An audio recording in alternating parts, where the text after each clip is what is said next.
നമ്മുടെ ദീദി ഡേഡോ എന്ന് പറഞ്ഞ സാധനം നമുക്ക് വേണ്ടി ഉണ്ടാക്കുക. അതായത് ചിക്കൻ കറിയും ഡേഡോ.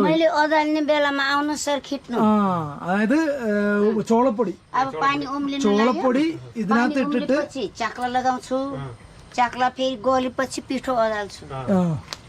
വെള്ളം തിളച്ച് കഴിയുമ്പോ ഈ സാധനം ആദ്യം ഇടും. രണ്ടാമത്തെ ഇടും. അതായത് വെള്ളം തിളച്ച് കഴിയുമ്പം ആദ്യം ഫസ്റ്റ് ഈ ചോളപ്പൊടി ഉണ്ടല്ലോ, അതായത് ശരിക്ക് പൊടിക്കാത്ത ഈ പൊടി ഇടും. അത് കഴിഞ്ഞിട്ട് ശരിക്ക് പൊടിച്ച ചോളപ്പൊടി ഇടും. എന്നിട്ട് കുഴച്ച് ഉണ്ടയാക്കി എടുക്കുക. ഉപ്പുമാവ് പോലെ അതിട്ട് കുഴച്ച് അന്നേരം ഈ വെള്ളം പറ്റും. വെള്ളം കറക്റ്റ് പരുവാകും അതിന്റെ.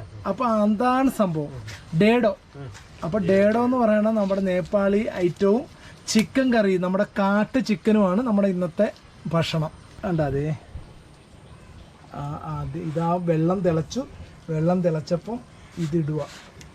നമുക്കൊരു ഇത് പറ്റിയ ഡേഡോ അല്ല ഡീഡോ ആണ് കേട്ടോ. ഡീഡോ ഇത് കണ്ട. ഇതിനകത്ത് ബാക്കിയുള്ള ഈ ചെറിയ പൊടിയും കൂടി അതിനകത്ത് കയറ്റി ഒന്നുകൂടി കുറുക്ക് വരുവാക്കുക. അതായത് ആദ്യം മറ്റത് ഇട്ട് അത് കഴിഞ്ഞിട്ട് ഇനി പോരാത്ത നമ്മളെ ഒന്ന് എന്താ പറയണ ഒരു അതിൻ്റെ ഗ്യാപ്പ് അടക്കുക അല്ല, ഒന്ന് തിക്കി കൊടുക്കുക. അതിന് വേണ്ടിയിട്ടാണ് ഈ ചെറിയ പൊടി ചേർത്തത്. അല്ല ചേർത്തു ഇതേണ്ട. പിന്നെ ഇട്ട് അത് പിന്നെയും കുറുകണം. ഇതിനകത്ത് പണിയെന്ന് പറയുന്നത് ഈ വെള്ളം തിളക്കല അല്ലെങ്കിൽ പൊടിയെടുത്തിട്ടല്ല, ഇതിങ്ങനെ റെസ്റ്റ് ഇല്ലാതെ കുഴച്ചുകൊണ്ടിരിക്കണം. കണ്ടാ അമ്മച്ചി എത്ര സമയമായി ഇങ്ങനെ കിടന്നിട്ട് കഷ്ടപ്പെട്ടുകൊണ്ടിരിക്കണം. കണ്ട ഇങ്ങനെ ഇതിൻ്റെ ഓരോ സൈഡിലും മൂലക്കത്തെ ഒക്കെ ഇങ്ങനെ അതിങ്ങനെ തിക്കി അത് ഡ്രൈ ആക്കിക്കൊണ്ടിരിക്കുക. അത് ഏകദേശം നമ്മുടെ ഉപ്പുമാവിൻ്റെ പരുവാകുന്ന പറയണത്.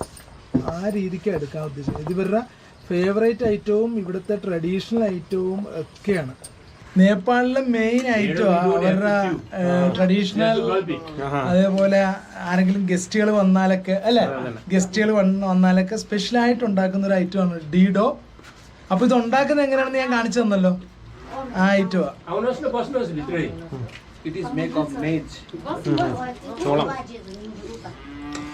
ചോളം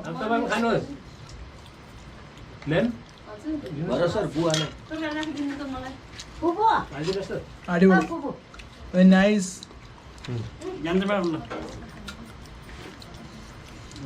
ഇതിലൊത്തിരി ഗ്രേവിയൊക്കെ വേണം കേട്ടോ. ഇങ്ങനെ നമ്മൾ ചോറൊക്കെ കഴിക്കുന്ന പോലെ തന്നെ ഗ്രേവിയിൽ മുക്കി കഴിക്കുവാണെങ്കിൽ